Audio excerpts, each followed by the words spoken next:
어이, 위험하게 그걸 들고 사람하고 부딪히면 안 되지. 손님, 죄송합니다. 이런 고급 식당에서는 이러면 안 돼요. 사장님 부르라고 할까? 아니, 제가 부딪힌 게 아닌데. 어라? 그냥 사과를 하면 되는데 왜 이를 크게 만들지? 아닙니다. 표정이 아닌 게 아닌데. 무지 기분이 나쁜 것 같은데.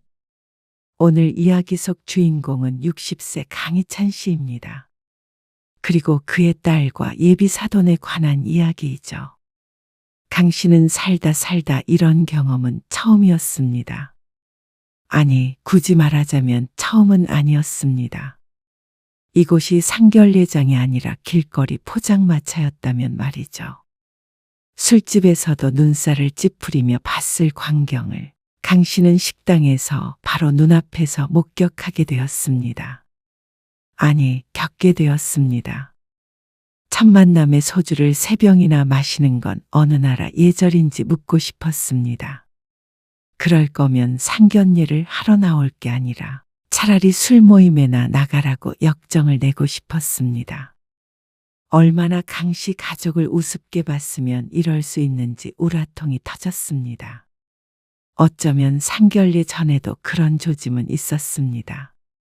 설마 했을 뿐이었습니다.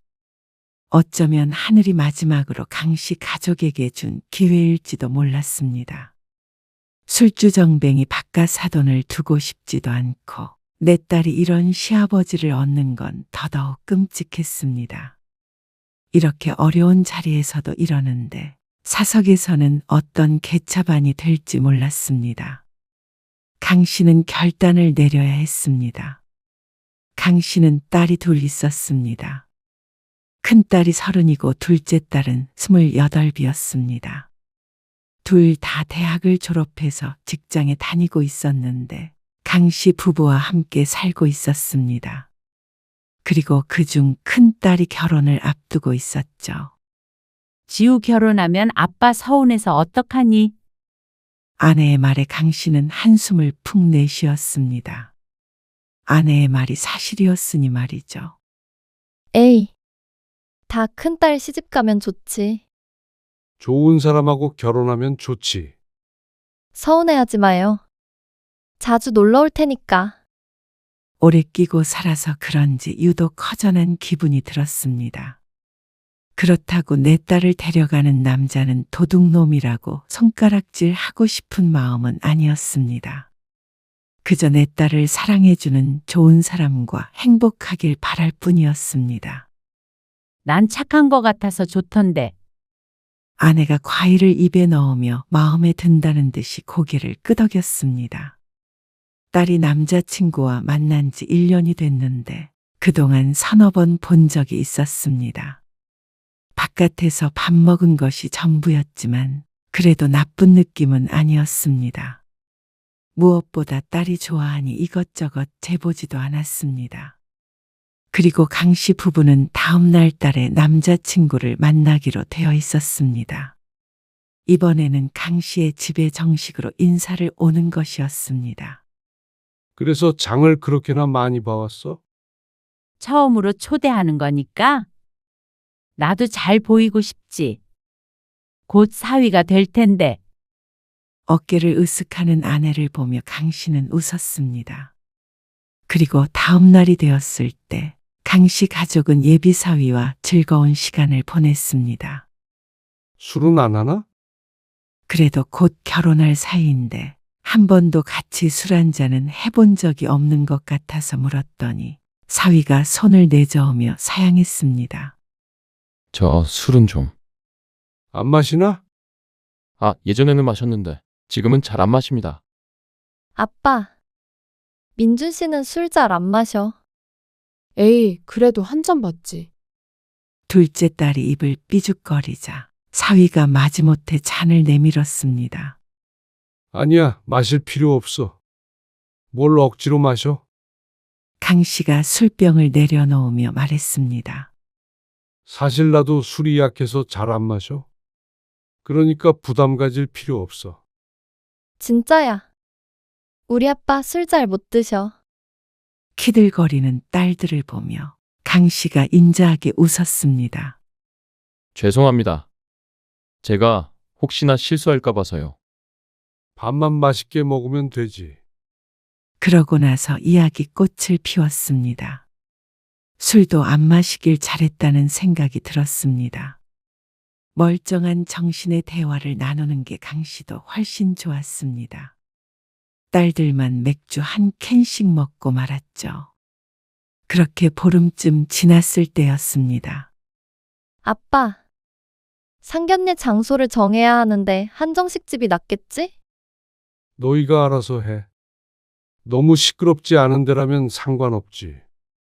한정식당은 거의 룸으로 되어 있지 않나? 그러면 방 있는 한정식당으로 알아볼게. 그래. 보통은 그렇게 하니 강 씨는 대수롭지 않게 대답했습니다. 어차피 얘기를 나누다 보면 음식 맛은 제대로 느끼지 못할 것 같았습니다. 아내도 옆에서 한마디 보탰습니다. 첫 자리니까 격식 있는 곳으로 잘 정해봐. 딸은 고개를 끄덕였죠. 그런데 이튿날 저녁 큰딸이 난감한 표정으로 말했습니다. 아빠, 민준 씨 부모님이 상견례 장소를 상견례 장소를 뭐? 마음에 안 드신데? 아버님이 매운탕 같은 게 있으면 좋겠다고 그러셔서. 매운탕? 그럼 횟집 같은 곳? 그러신가 봐. 매운탕이 있어야 술 드시기 좋다고. 딸의 입에서 나온 단어에 강 씨 부부는 당황스러웠습니다. 술이라는 단어를 잘 들은 게 맞나 의심스러웠죠.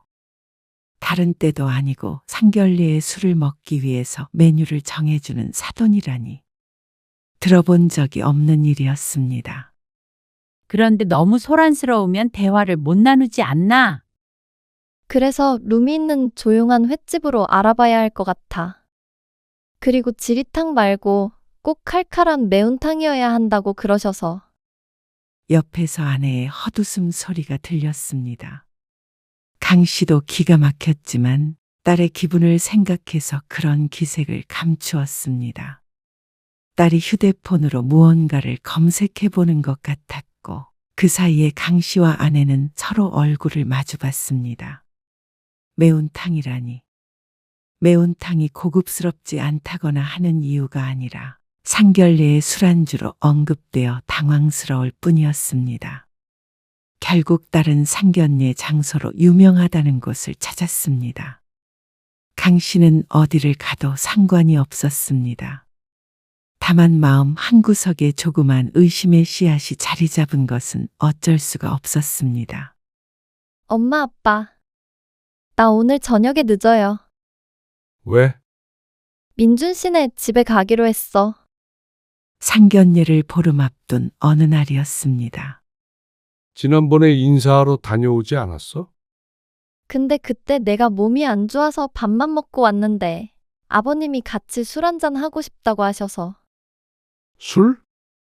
또다시 언급되는 술에 강 씨의 미간이 설풋 찡그려졌습니다. 강 씨도 사위를 초대했을 때 술을 권하기는 했지만 술을 마시기 위해 따로 또 부르는 것은 조금 과하지 않나 싶었습니다. 지우 너랑 친해지고 싶으신가 보다. 아내는 긍정적으로 생각하는 듯 했습니다. 그래서 강 씨도 별말을 하지 않았죠. 어른 앞에서 너무 많이 마시지 말고 적당히 먹어. 실수하지 않게. 3잔만 마셔야겠다. 자신을 닮아 그런지 술을 잘 마시지 못하는 딸이 걱정됐습니다. 3잔만 마시면 별일이야 있겠나 싶었죠. 그런데 그날 밤 강 씨는 일찍 잠에 들지 못했습니다. 딸이 6시에 집을 나섰고 9시쯤 카톡 메시지가 왔는데 온통 오타가 가득해서 무슨 말인지 도무지 알아먹을 수가 없었습니다. 대략적으로 해석해 보자면 아직도 술자리가 이어지고 있다는 말 같았습니다.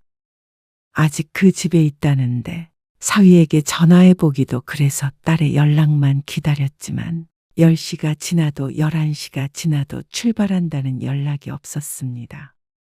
7시부터 있었을 텐데 식사 자리가 너무 길었습니다.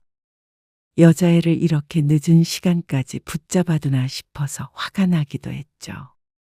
아직도 안 들어왔어요? 안방에서 TV를 보고 있다가 잠깐 잠들었는지 아내가 눈을 반쯤 감은 상태로 거실로 나왔습니다. 소파에 앉아있던 강 씨가 고개를 가로저었습니다.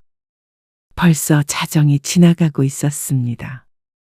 안 되겠다. 나가보든지 해야지. 나가면 어떻게 하게요? 그런다고 와요? 그러면 어떡해? 술 많이 마신 것 같은데 엉뚱한데 자빠져 있으면. 민준이가 어련히 잘 챙기겠어요.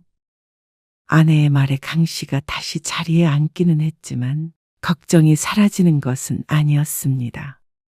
잘 챙길 만한 사람이었으면 연락처도 알고 있는데 강 씨에게 문자 한 통이라도 줘야 정상이라고 생각했습니다.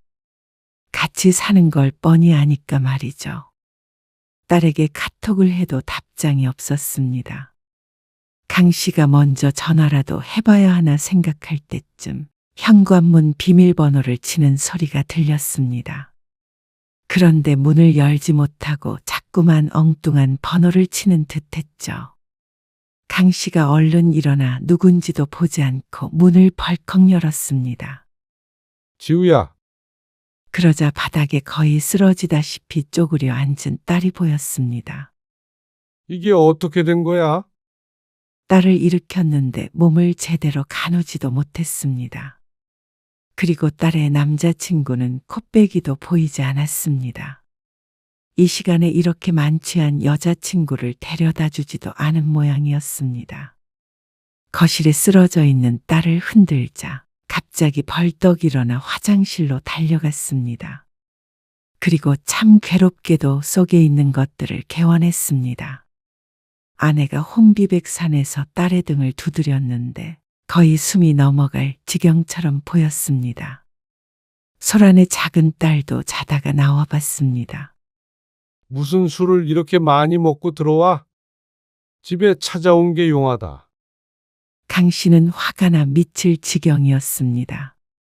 딸은 좀처럼 정신을 차리지 못했습니다.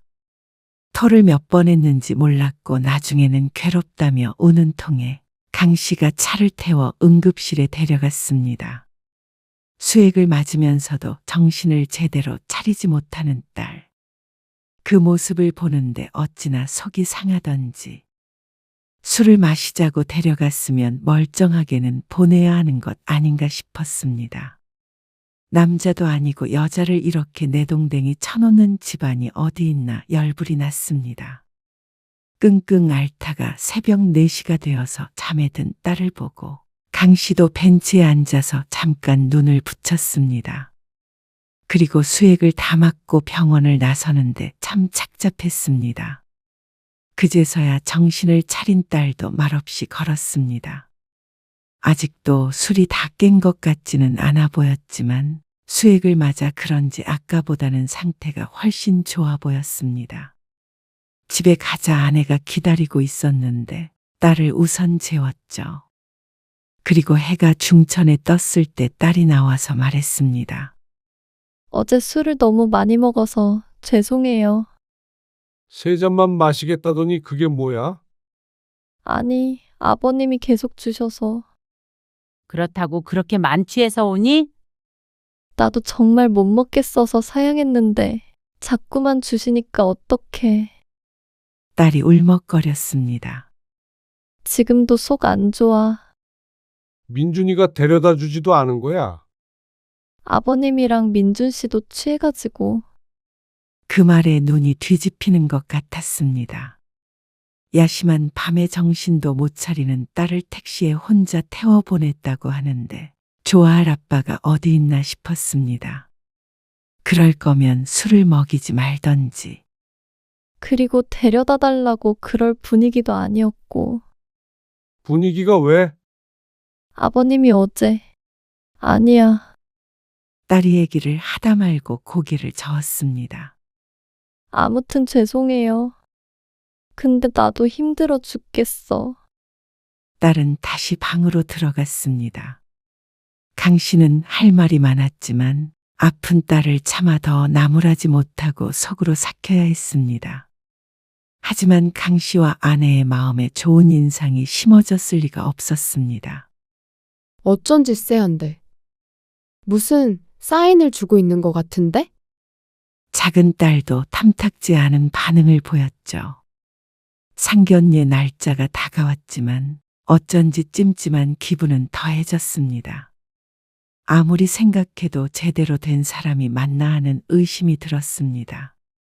하지만 시간은 흘렀고 딸도 별말 없으니 상견례 날은 오게 되었습니다. 약속 시간보다 20분 일찍 도착한 강씨 가족. 그리고 20분 늦은 상대방 가족. 강씨 가족은 40분을 기다렸습니다. 물론 약속한 시간을 따지자면 20분이지만 말이죠.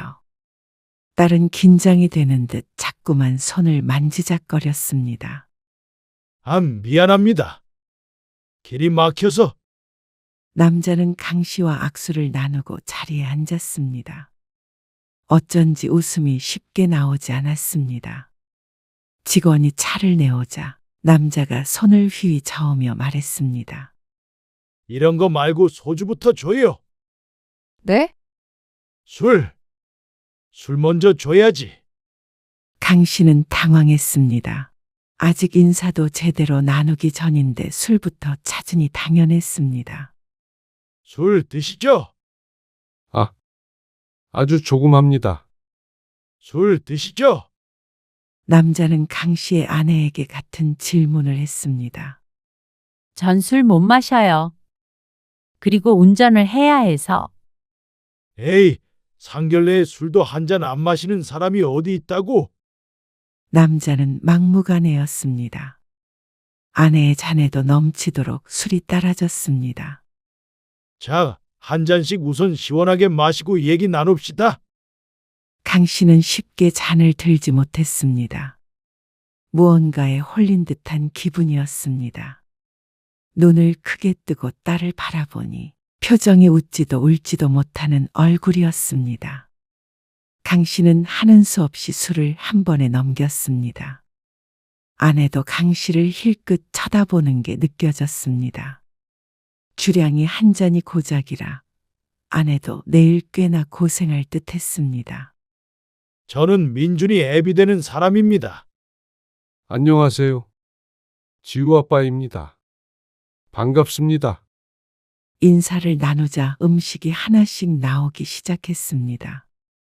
어이, 이봐요. 네. 매운탕부터 내줘야지. 매운탕은 중간에. 아니, 매운탕이 있어야 술을 먹든 하지요. 남자가 직원을 붙잡고 말하는데 인상이 찌푸려지려는 걸 겨우 참았습니다. 말투가 얼마나 건들거리던지 보는 사람이 민망할 정도였습니다. 아직 한 잔밖에 마시지 않았는데 꼭 벌써 술에 취한 사람 같았습니다. 그런데 얘기를 나누면 나눌수록 헛웃음이 나왔습니다.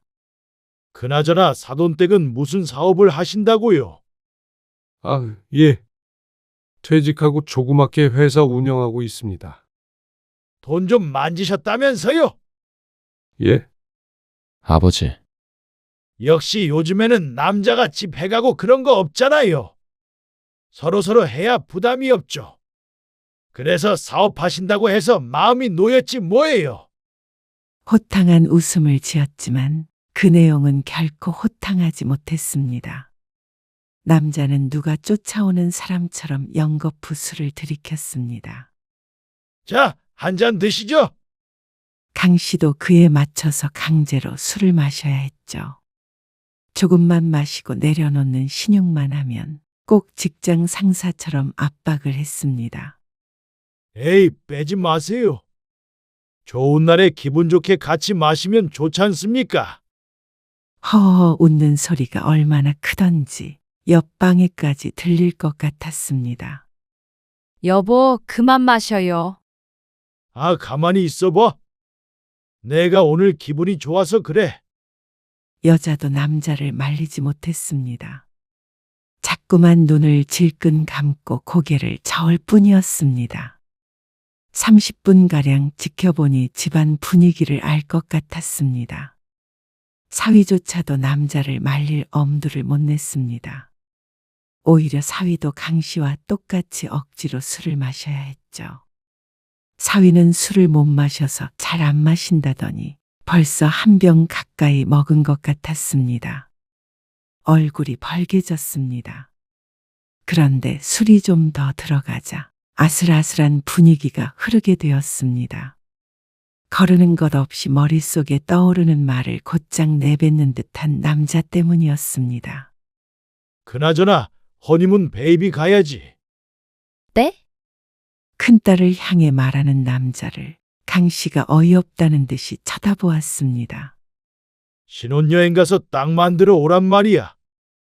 그래야 얼른 손주 보지. 관광도 하지 말어.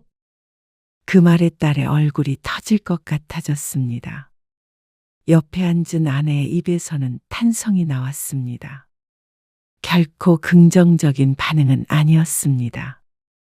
그 말을 하는 표정도 어찌나 음흉하던지 시아버지 될 사람이 아니라 술자리에서 여자를 희롱하고 있는 사람 같았습니다. 아무리 둘이 결혼할 사이라고 하지만 애지중지 키운 딸이 이런 취급을 받는 게 너무 불편했습니다.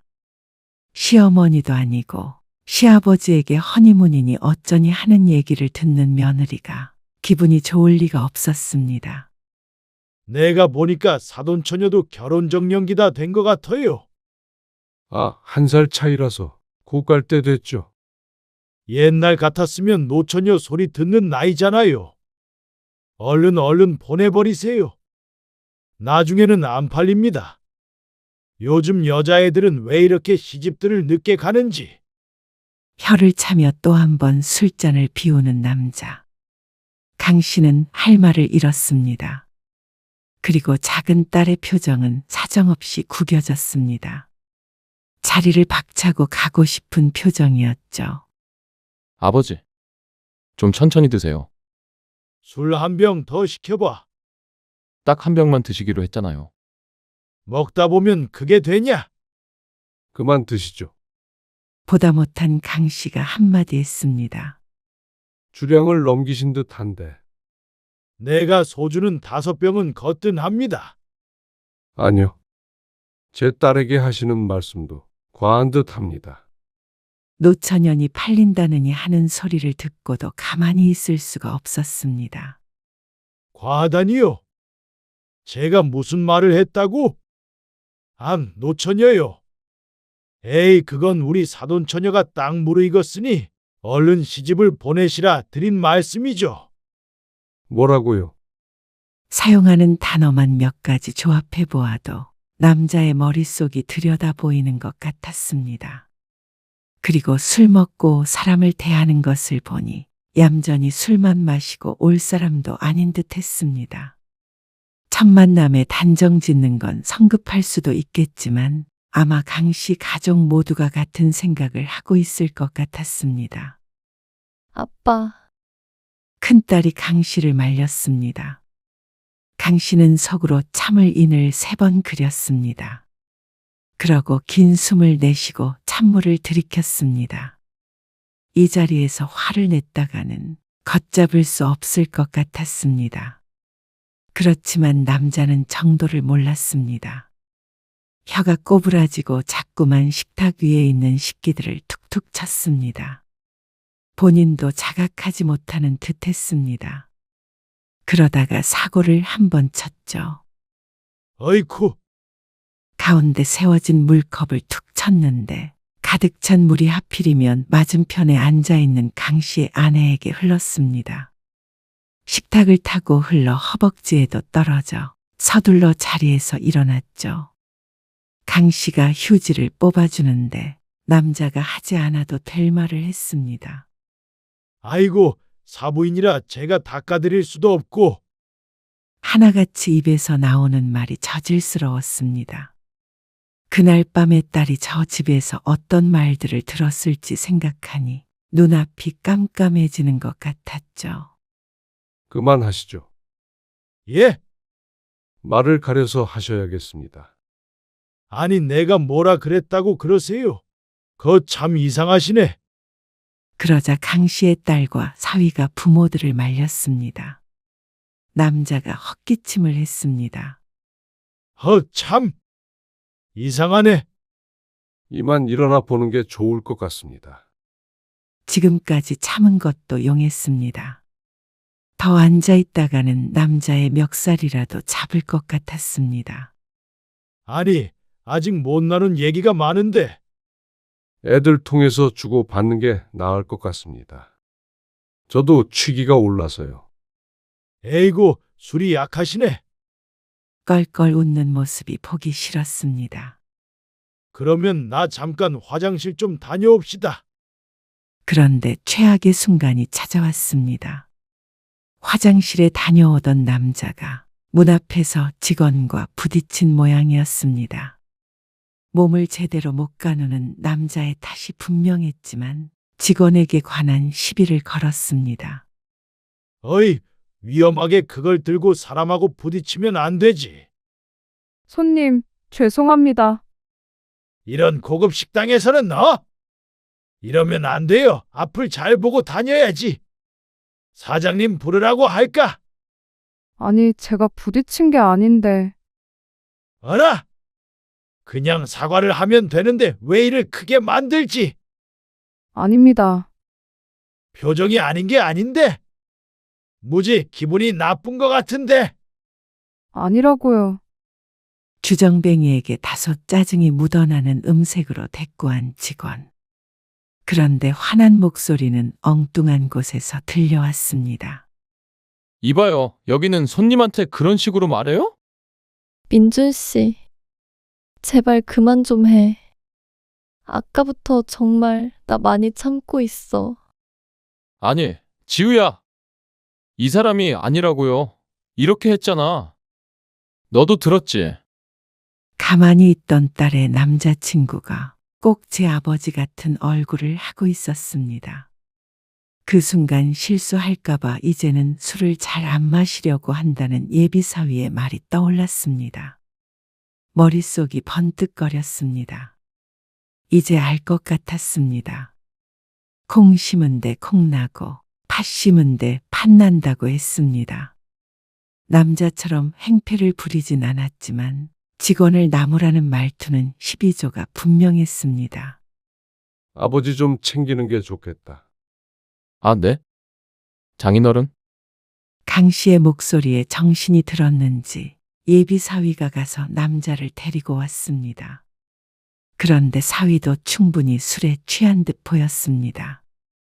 그 옆에서 안사도는 여전히 고개만 절레절레 하고 있었습니다. 암담한 기분이었습니다. 내가 원래는 이렇게 많이 안 먹는데. 기분이 좋아서 과음 좀 했습니다. 뜬금없이 경례를 하면서 말을 하는 남자. 이제는 헛웃음도 나오지 않았습니다. 그럼 저희는 이만 가보도록 하겠습니다. 강 씨가 상대방 대답을 듣지 않고 돌아섰습니다. 그리고 아내와 딸도 그 뒤를 따라왔습니다. 계산을 할 정신이 없어 보이기에 따로 묻지 않고 강 씨가 결제를 했습니다. 아빠, 우리가 낼 건데. 됐다. 큰딸이 안절부절하지 못하자 강 씨의 마음이 더 불편했습니다. 대리운전을 불러서 집에 가는데 정막이 흘렀습니다. 그 와중에 큰딸이 콧물을 훌쩍 거리는 소리가 간간히 들렸죠.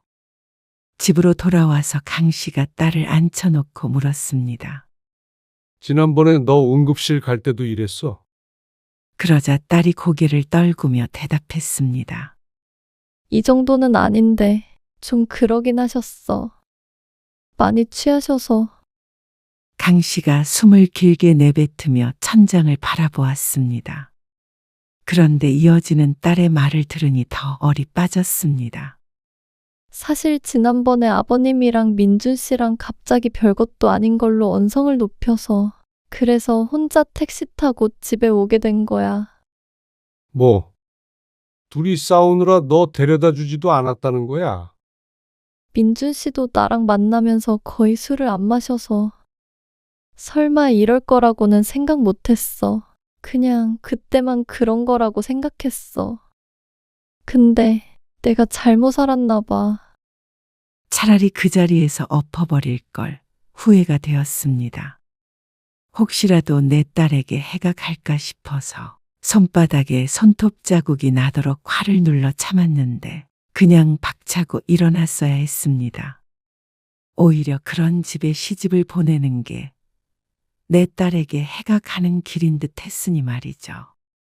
너, 엄마 아빠는 네 생각 늘 존중하지만 오늘 같은 일이 가족이 되면 더 자주 있을 거라고 생각해봐라. 그리고 그 집에서 너를 소중히 하는지 잘 생각해봐. 그러자 딸이 고개를 숙였습니다. 강 씨 부부는 속상해서 잠도 안 왔습니다. 강 씨가 유별나게 딸들을 아끼기도 했지만 그게 아니더라도 그런 몰상식한 사람들과 사돈을 맺고 싶은 부모는 없을 것이었습니다. 오늘 일은 강 씨 인생에 있어서 손에 꼽히도록 모욕적인 날이었습니다. 그리고 딸이 애처로운 날이었습니다. 강 씨는 뜬 눈으로 밤을 지샜습니다. 그리고 날이 밝았을 때 딸이 강 씨 앞에 앉았습니다. 아침에 민준 씨랑 통화했어. 그 말을 하는 시간이 아침 7시 반이었습니다. 그런데 벌써 통화를 했다니 딸도 잠을 못 잔 모양이었습니다. 결혼은 안 해요. 안 하기로 했어. 다시 생각해 보기로 한 거야? 아니, 다시 생각할 거 없이. 그냥 없던 일로 하기로 했어. 그 말을 듣고 강 씨는 하마터면 안도의 한숨을 쉴 뻔했습니다. 속으로는 골백 번도 넘게 가슴을 쓸어내렸습니다. 사실 그때 그러고 민준 씨랑 많이 싸웠어. 나도 많이 서운해서.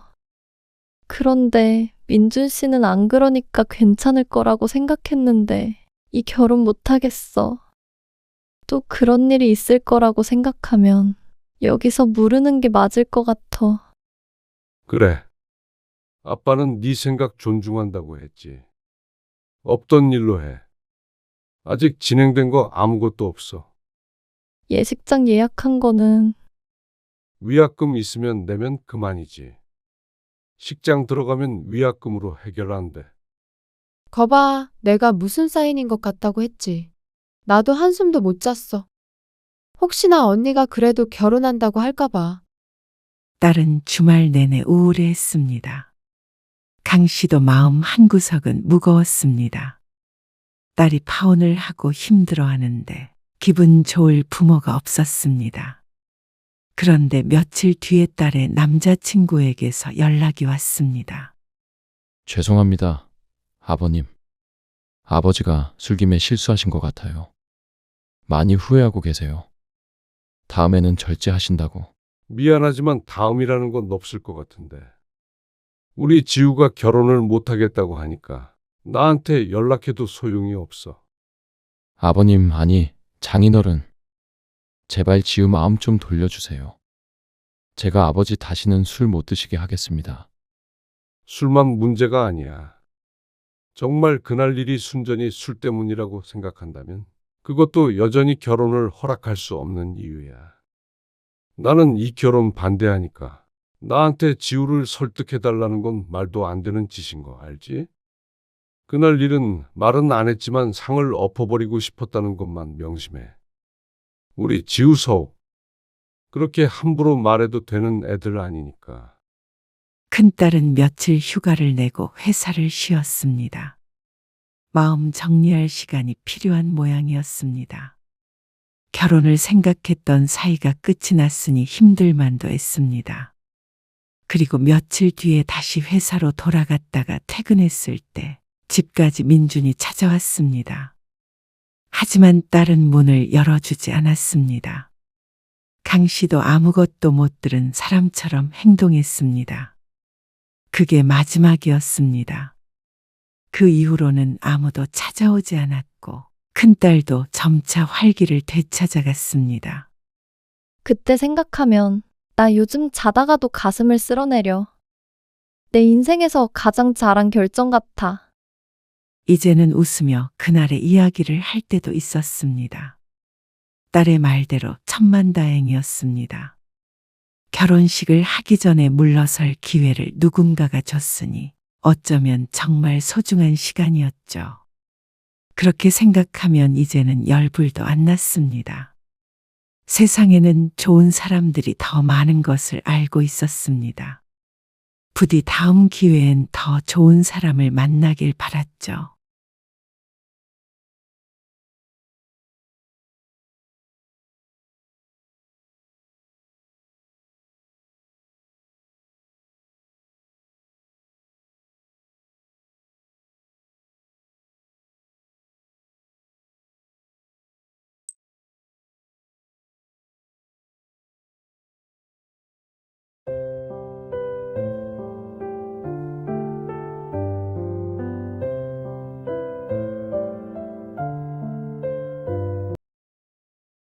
아버지, 지금 아버지 연세가 이른이 넘었잖아요.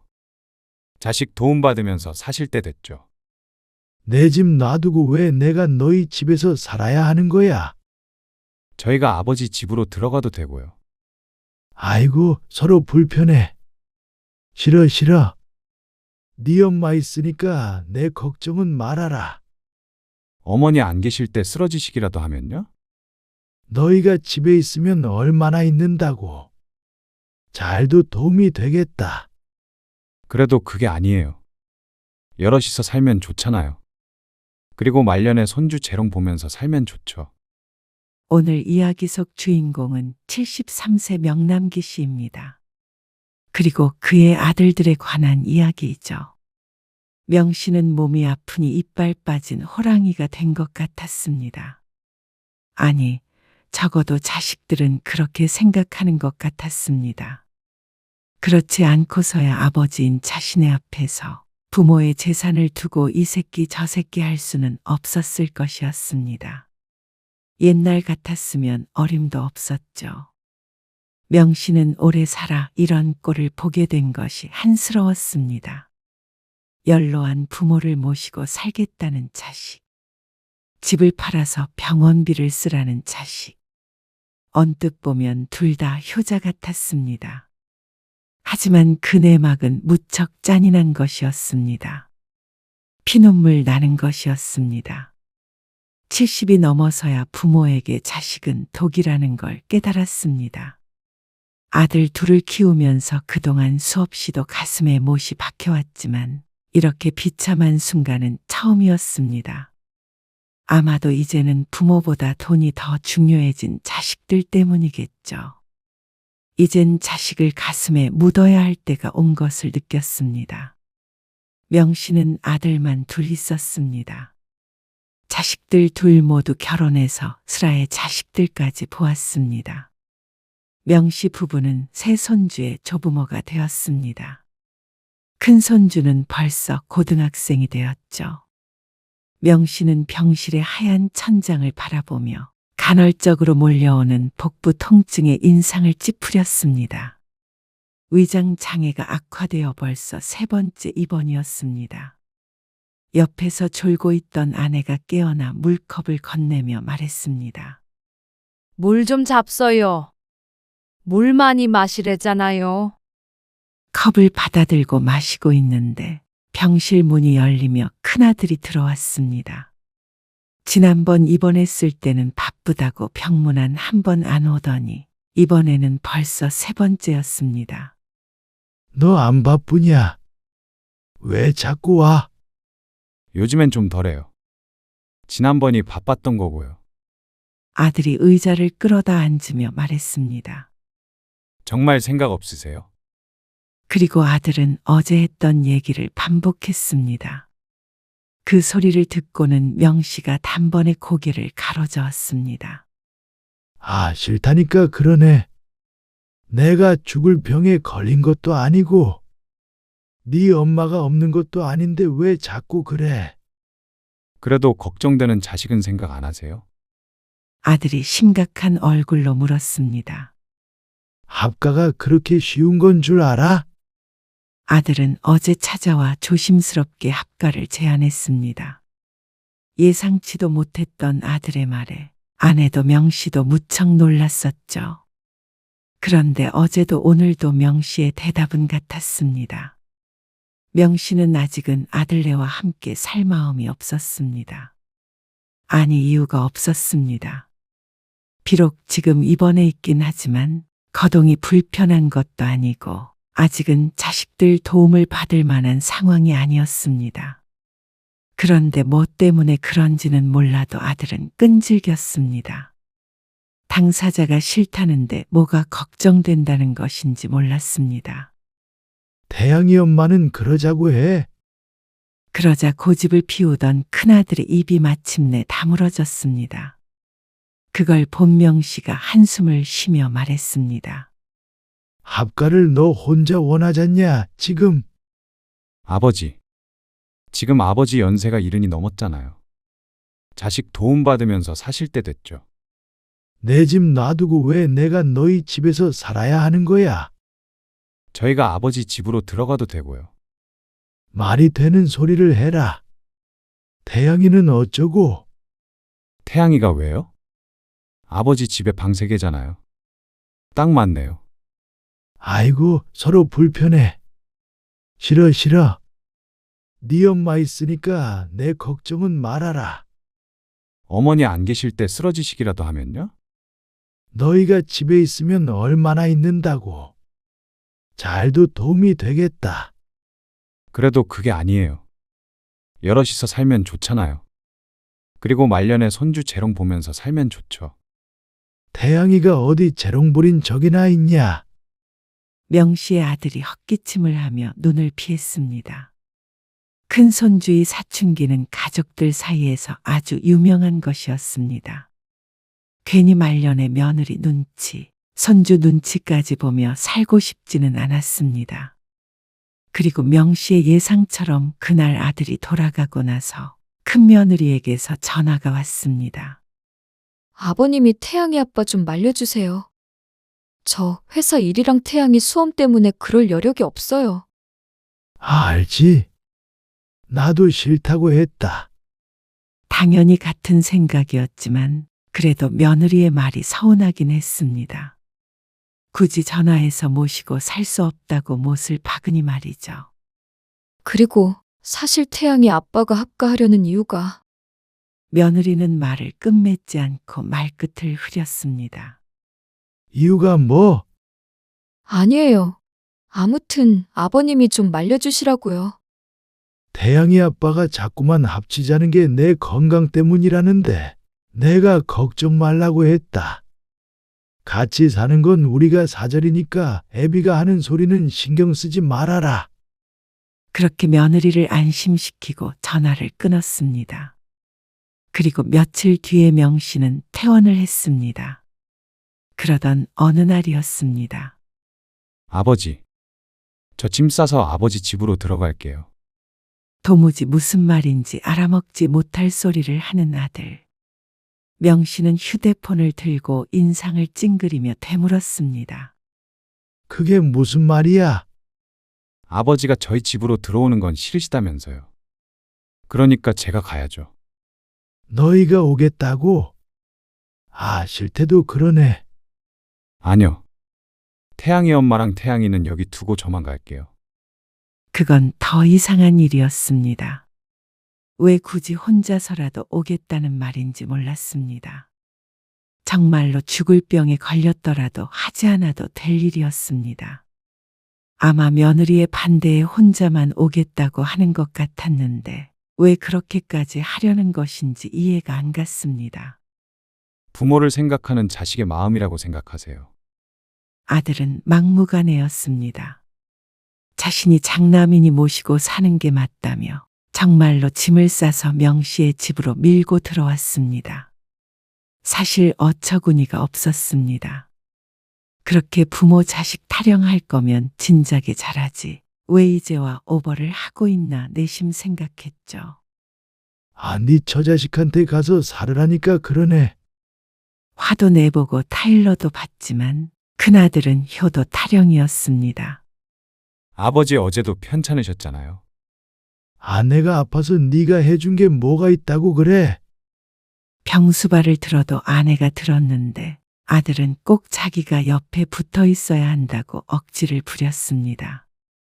아이고, 냅둬요. 아버지가 자꾸 입원하고 그러니까 자식된 마음에 얼마나 놀랐겠어요. 이러다 말겠죠. 아내가 오히려 명씨를 말렸습니다. 아내는 겉으론 혀를 찼지만 속으론 아들과 함께 있어서 좋은 모양이었습니다. 두 아들 모두 일이 바쁘다는 핑계로 자주 만나지 못했는데 이 기회에 자신의 손으로 따뜻한 밥을 먹일 수 있어서 좋은 것 같았죠. 아니, 형은 뭐 한다고 거기 들어가서 사는 거예요? 그런데 역시나 작은 아들도 큰 아들의 기행을 이상하게 생각했습니다. 지난번엔 명절에도 안 오더니 갑자기 뭘 잘못 먹었나? 너는 형한테 그게 무슨 말버릇이야? 이상해서 그렇죠. 들어보니까 형수님이랑도 대판 싸운 것 같던데. 뭐? 정말이야? 선아 엄마가 말해주던데요.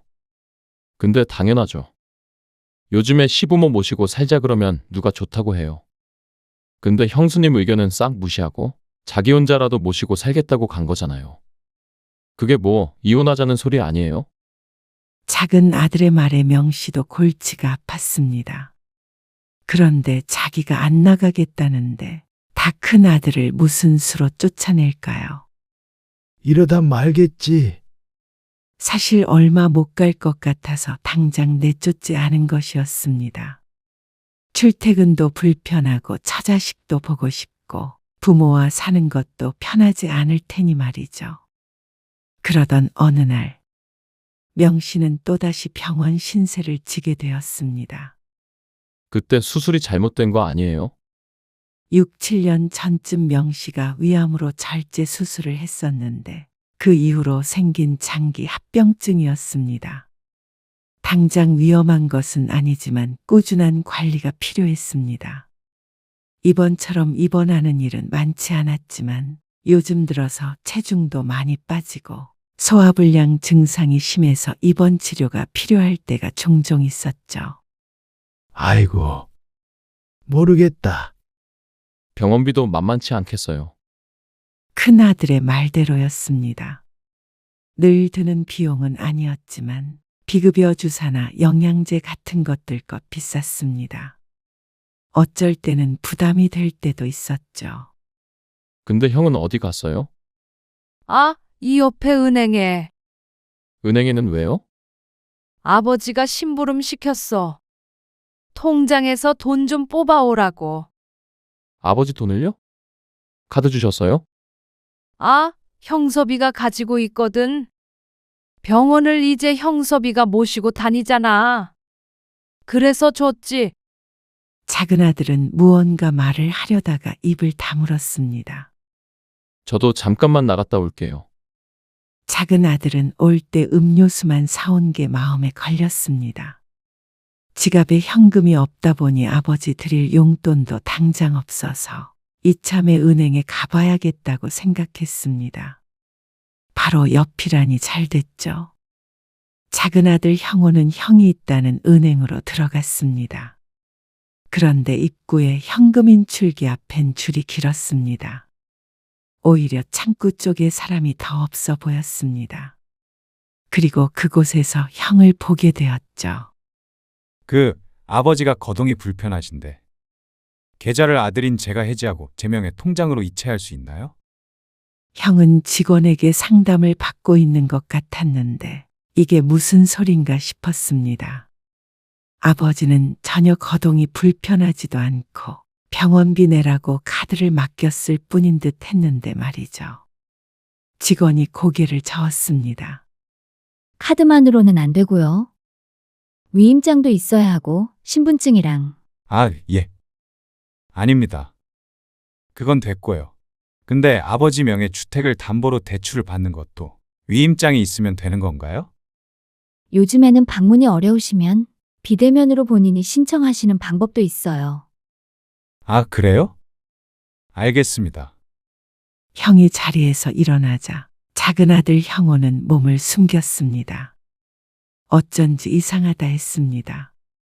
형이 부모님 집에 들어간 이유, 그리고 방금 전 은행에서의 행동이 모두 하나로 연결되는 것 같았습니다.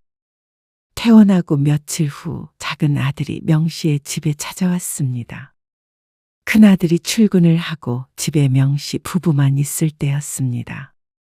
어쩐 일이야? 요즘에 자주 보게 되네. 자식 둘 얼굴을 자주 봐서 좋긴 하지만 어리둥절한 일이긴 했습니다. 아버지 건강 어떠신가 해서요. 어떻긴 괜찮아. 네 아버지 요즘 힘없어가지고 집에만 계셔. 그러니까 자주 놀러와. 애들도 데리고. 아이고, 바쁜 애한테 이상한 말 하지 마. 아직 짱짱하니까. 그렇게 말씀 안 하셔도 안색이 안 좋으세요. 자꾸 살이 빠져서 그렇지. 사람을 환자 취급하지만 겉보기보다 상태가 나쁘지는 않았습니다. 소화가 잘 안 되니 적게 먹어 허약해 보이는 것 뿐이었습니다. 퇴원할 때도 이상이 없다고 했으니까 평소에 조금 더 신경을 쓰면 될 일이었습니다. 어쩐 일로 왔어? 아니, 형이 혼자 아버지 모시고 사는 것도 좀 마음에 걸리고 해서요. 모시고 살긴 누가? 우리가 그놈을 모시고 살고 있지. 엄연히 말하자면 명 씨의 말이 맞았습니다. 내 집에 얹혀 사는 삼시세끼를 명 씨의 아내가 챙겨주고 있으니 졸지에 뒷바라지 할 사람이 하나 는 것이었죠. 그러니까요. 엄마가 고생이 많으시죠. 그래서 저희가 어머니 아버지 모시고 살면 어떨까 해요. 뭐?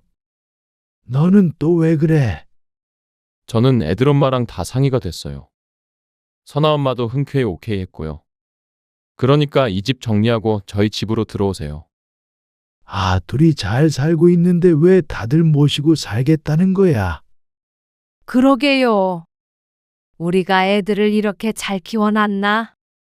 아내는 내심 좋은지 핀잔을 하면서도 웃음을 흘렸습니다. 어차피 앞으로도 병원비도 더 들잖아요.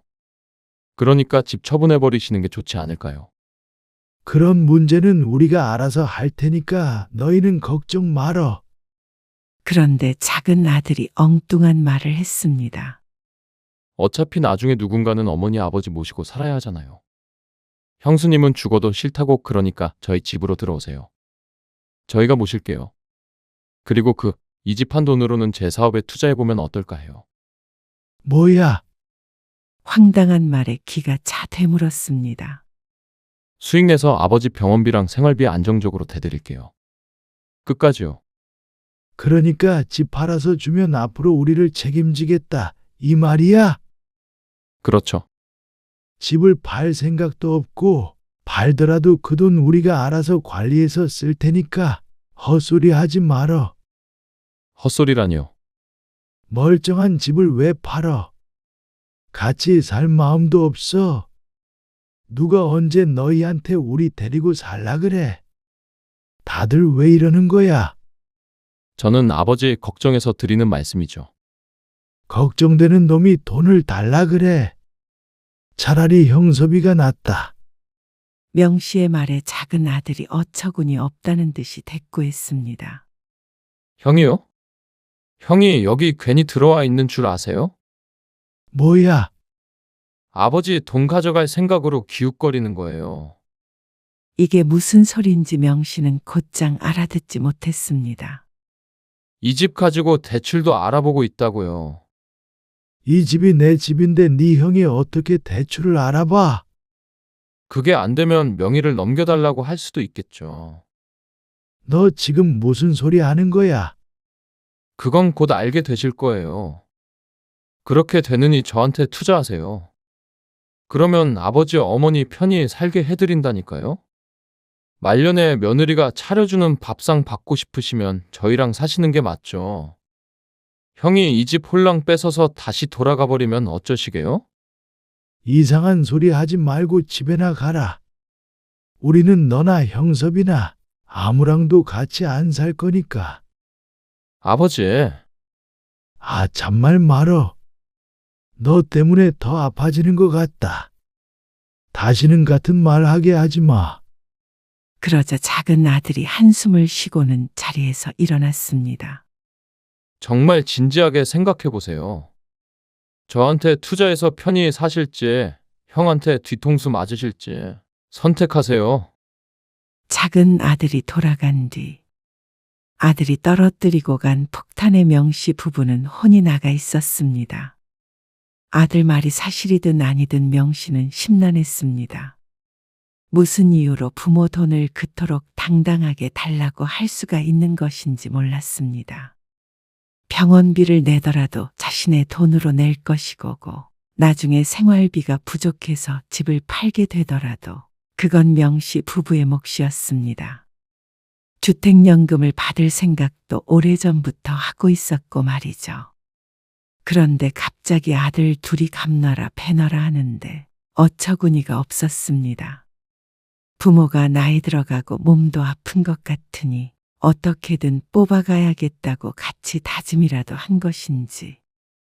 그런데 퇴근해서 집에 돌아온 큰아들에게선 아무런 기색이 느껴지지 않았습니다. 언제 집에 갈래? 가족이 뭐하러 갈라져서 살아? 태양이 엄마도 태양이 때문에 못 모시고 산다는 거지. 그럴 사람 아닌 거 아시죠? 곧 제대로 합가할 계획하고 있으니까 걱정 마세요. 우리가 그럴 계획이 없대도 그러네. 아버지. 지난번에 입원하셨을 때도 제가 모시고 갔죠. 더 나이 들면 당연히 자식은 필요해요. 어머니도요. 명씨는 고개를 절레절레 흔들었습니다. 작은 아들이 한 말도 떠올랐습니다. 괜히 자식들 사이를 이간질하는가 싶어서 말은 안 했지만 속은 답답습니다. 그런데 얼마 후 작은 아들의 말이 거짓이 아니라는 걸 깨달았습니다. 아버지. 태양이 엄마가 이 집에서 어머니 아버지 모시고 살 의향이 있대요. 저희 집은 전세니까 만기되면 빼고요. 이놈이 귀가 먹었나? 그런데 조건이. 아니, 싫다는데. 거기에 조건까지 있어? 이 집 명의를 제 앞으로 해주셨으면 해요. 그러면 어머니 아버지 돌아가실 때까지 저희가 모셔요. 작은 아들의 말이 사실이었는데 거짓말이 아니라는 것에 기뻐하기보다도 더 서글퍼졌습니다. 결국은 큰아들도 작은아들도 명씨에게 자주 찾아오고 집에까지 들어온 이유가 부모 건강 때문이 아니라 돈 때문이라는 게 분명해졌으니 말이죠. 이 집이 가지고 싶어서 들어왔냐? 무슨 말씀이세요? 그런 거 아니에요. 저는 그저 아버지가 걱정돼서. 어머니도 마찬가지고요. 그러면 너 이 집 대출은 왜 알아본 거야? 대출이라니요. 저 그런 적 없어요. 병원 옆에 은행에서 형우가 다 봤다더라. 이제는 큰아들이고 작은아들이고 전부 다 괘씸했습니다. 아픈 부모를 핑계 삼아 자신들의 주머니나 불릴 생각을 하고 있다는 게 충격적이기까지 했습니다. 짐 싸서 나가라. 오늘 내일 중으로. 아버지. 형우는 집 팔아서 자기 사업자금 달라더니 너나 형우나 똑같다. 뭐라고요? 형호 그 자식이요? 장남이 여기 있는데 지가 무슨 집을 팔아라 말아라 해요? 똥 묻은 객끼리 서로를 나무라는 격이었습니다. 너나 형우한테 아무런 도움도 바라지 않고 아무것도 줄 게 없으니까 너도 어서 짐 싸서 나가라. 명씨는 마지막 경고를 했습니다. 하지만 다음 날 큰아들이 나가는 게 아니라 작은 아들이 집으로 찾아왔습니다. 두 아들을 앞두고 명씨는 이번에는 배가 아니라 머리가 아파오는 기분이었습니다. 아버지, 형호가 뭔 소리를 했는지는 모르겠지만 제가 여기 들어온 건 정말 순수한 마음에서였어요. 순수한 마음? 지나가던 개가 웃겠다. 작은 아들이 비웃듯 말했습니다. 그래, 순수하게 집을 가로채려는 마음이겠지. 야, 너 지금 무슨 소리야? 큰아들이 벌떡 일어났습니다. 아버지 앞에서 뭐 하는 짓들이야? 아내가 말려보려고 했지만 두 장정을 말리기엔 역부족이었습니다. 명씨는 잠자코 둘이 하는 말을 듣고 있었습니다. 은행에서 보니까 아버지의 집으로 대출 받는 것도 물어보고 아버지의 예금도 빼갈 수 있는지 물어봤잖아. 내 말이 틀려? 작은 아들의 말에 큰아들이 순간 할 말을 잃었는지 얼굴이 벌개졌습니다. 나는 아버지 병원비 부담되실까봐 나중을 위해서 알아본 거였어. 너는 그런 형의 깊은 속을 알기나 하냐? 누가 그 속을 모를 줄 알고? 형수님도 드디어 마음을 바꿨나 봐. 집 공동명의라도 해주겠다고 설득했어? 이 자식이 뚫린 입이라도 아무렇게나 짓거려. 너는 그러면 뭐가 달라? 아버지 집 팔아서 네 사업 자금으로 쓰겠다며? 그건 뭐 아버지 생각해서 그런 거야? 적어도 나는 솔직하게 말했어. 뒤에서 몰래 꼼수 부리지 않고 수익도 떼드린다고 그랬고. 아버지 돈으로 사업하면서 쥐똥만큼 떼주면 다 되는 거야? 쥐똥? 나는 아버지 돈 벌게 해드릴 수도 있어. 형이야말로 부모 뒤통수나 치려는 치사스러운. 이 새끼가. 큰아들이 주먹을 불끈 쥐었습니다. 이 새끼? 누군 욕 못해서 가만히 있는 줄 알아? 이 자식아? 뭐? 죽으려고 환장을 했구나? 그만들 못하냐? 이 자식 형한테 말하는 것 좀 보세요. 형은 맨날 장남 타령이나 하면서 한 게 뭐 있어? 아버지 생신 제대로 챙긴 적이나 있어? 그러는 너는 뭐가 달라? 둘 다 그 입 닥치지 못해. 명씨의 목소리에 조용해졌습니다. 아버지, 큰아들이 입을 열었지만 명씨가 손을 들어 막았습니다. 이 집이 누구 거냐? 아버지요. 통장에 돈은 누구 거냐? 아버지요. 얘기 끝났지. 이제 이 집에서 당장 나가라. 아버지, 당장 못 나가? 저는 이 자식보다 나아요. 그래도 여기 들어와서 아버지 모시고 병원도 가고 정말 모시고 살려고 했다고요. 너 아니어도 충분히 다 할 수 있으니까 필요 없으니까 썩 나가. 명씨는 잠시 숨을 고르고 말을 이었습니다. 너희가 내 자식이라는 게 부끄럽다. 이렇게 키운 게 내 잘못이지만 더 이상 너희를 내 자식으로 생각하지 않겠다. 두 아들의 얼굴이 창백해졌습니다. 너희가 안 나가면 내가 나가고. 명씨가 자리에서 일어나려는 신용을 하자 그제서야 집을 나서는 두 아들. 가는 길에 주먹 다짐을 할지 안 할지 모르지만 이젠 그것도 신경 쓰기가 싫었습니다. 돈 때문에 부모 앞에서 이 새끼 저 새끼 하며 싸우는 자식을 더는 자식이라고 부르고 싶지도 않았습니다. 두 아들을 내쫓은 후 명씨와 아내는 며칠간 말을 잃었습니다. 73년을 살아오면서 이렇게 허탈한 적이 있었을까 싶었습니다. 자식을 위해 평생을 바쳐 살았는데 결국 자식들에게는 돈줄로만 보였다는 현실이 가슴을 짓눌렀습니다. 여보, 이 집 부동산에 내놔. 집을 팔려고요. 그래. 저놈의 자식들 얼굴 안 보이는 곳으로 이사를 가버려야지. 지긋지긋하네. 명씨의 아내는 조용히 고개를 끄덕였습니다. 당신 고향으로 가요. 대학병원도 가깝고 공기도 좋잖아. 아내의 말에 가슴속 무거운 돌이 벌써부터 사라지는 기분이 들었습니다. 금매로 내놓아서 그런지 집은 3주 만에 계약하겠다는 사람이 나타났습니다. 그리고 그 소식을 들은 큰아들이 전화로 따졌습니다. 갑자기 집을 파신다고요? 혹시 형호 그놈 사업 자금으로 주시려는 건 아니죠? 저희가 모시고 살게요. 저희 집으로 오세요.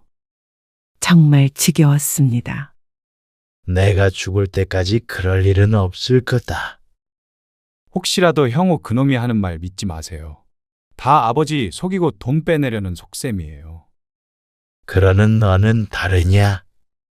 저는 다르죠. 저는 명의만 주시면 쭉 그 집에서 모시고 살 거니까요. 다 부질없다. 자식 키워봐야 부질없다. 곧 이사 가니까 그런 줄 알아라. 도대체 어디로 가려고 그러시는데요? 네가 알 필요 없다. 아버지, 명 씨는 전화를 끊었습니다. 작은 아들에게서도 비슷한 전화가 왔지만 역시 끊어버렸습니다. 집을 판 돈으로 명 씨 부부는 고향 근처에 깔끔한 아파트를 샀습니다. 둘이 살기에 딱 좋은 크기였습니다. 방이 2개인데 하나는 창고로 쓰니 아들들이 와도 묵을 곳이 없었습니다. 물론 어디로 이사했는지 주소도 알려주지 않았지만 말이죠. 병원과도 가깝고 바로 옆에 오일장도 열리는 마을이었습니다. 아이고, 시야도 뻥 뚫려서 좋네. 거실창 앞에 서서 아내가 말했습니다. 아내의 말처럼 명 씨도 가슴이 뻥 뚫리는 것 같았습니다. 서울에서의 마지막 몇 달은 정말 답답했습니다. 자식들의 성화에 밥맛도 없었는데 이제 그런 일이 없을 거라고 생각하자 입맛이 도는 것 같았습니다. 그리고 그로부터 몇 달이 지났습니다. 명 씨의 건강은 오히려 좋아졌습니다. 스트레스가 없어지니 소화도 잘 되고 체중도 전보다 2kg이 늘었습니다. 아버지, 어디로 가셨는지 말씀을 해주셔야 명절에 애들 데리고 내려가기라도 하죠. 작은 아들이 자꾸만 전화의 위치를 물었습니다. 세상에 부모가 어디 사는지 모르는 자식이 어디 있어요. 여기 있네. 장난하자는 거 아니에요. 나도 장난 아니다. 명절에 올 건 없으니까 너흰 너희대로 살아.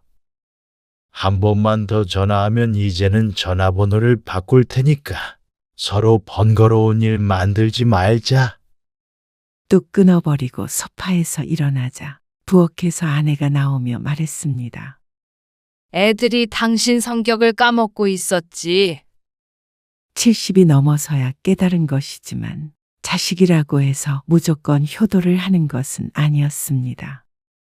오히려 부모에게 독이 되는 자식들도 있었습니다. 명 씨는 이제 자신과 아내만을 위해 살았습니다. 남은 시간을 평온하게 사는 게 유일한 바람이었습니다. 그러면 부모에게 방패와도 같은 재산을 잘 지켜야 했습니다. 늙어서 기댈 것은 자식들이 아니라 어쩌면 돈일지도 몰랐죠.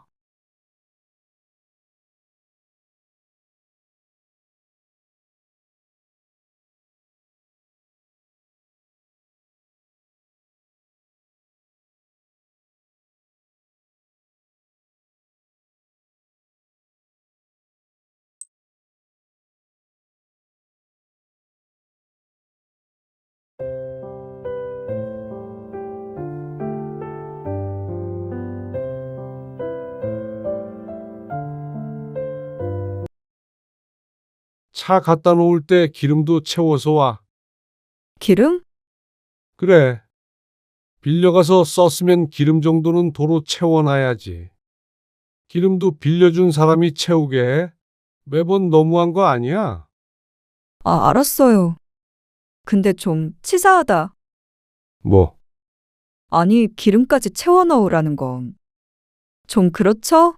오늘 아빠 고생한 거는 알겠는데 부모 자식 사이에 그런 것까지 신경 써?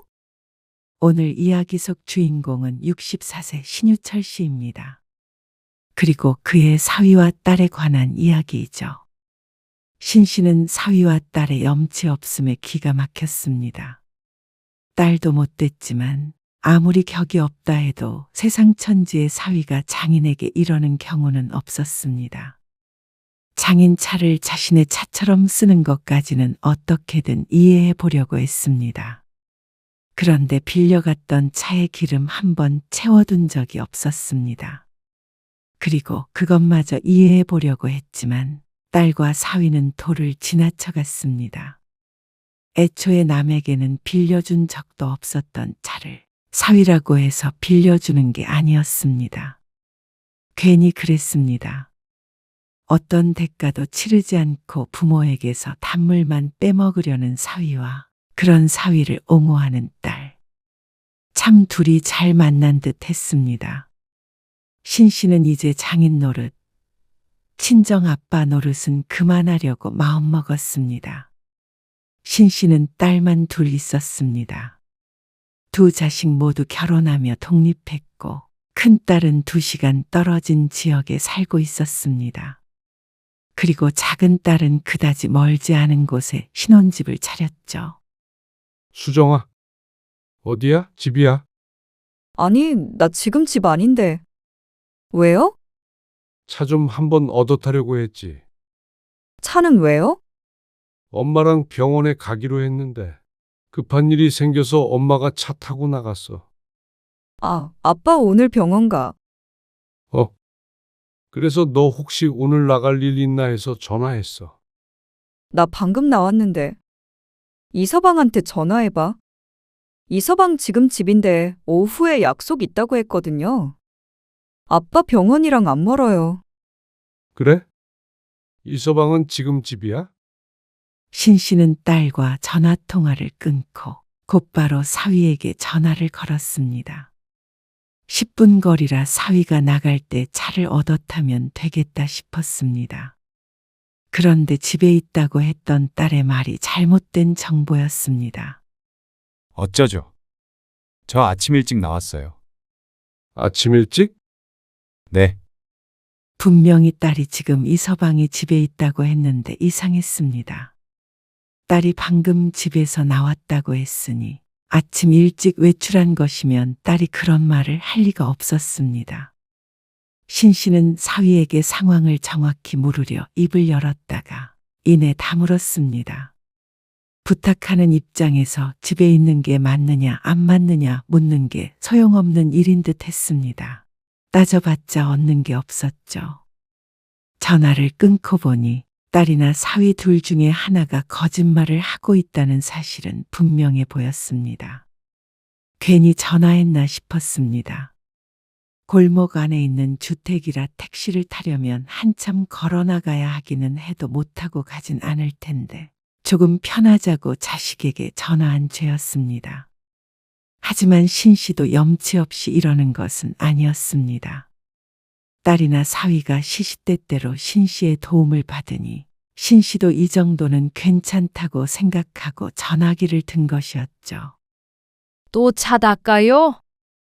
그런다고 오래된 차가 새 차 되나? 담장 앞에 세워둔 차를 손수 닦고 있는 신 씨를 보고 아내가 농담조로 핀잔을 줬습니다. 신 씨는 그에 아랑곳하지 않았죠. 여전히 신 씨의 손놀림은 정성스러웠습니다. 그렇게 고급 차도 새 차도 아니었지만 그래도 신 씨는 조심스럽게 차를 다뤘습니다. 매사에 그랬습니다. 물건을 아낄 줄 알았죠.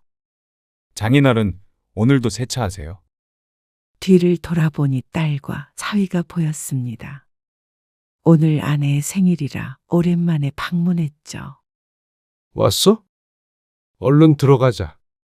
배고프겠다. 신 씨는 마른 수건으로 사이드미러를 닦으며 대답했습니다.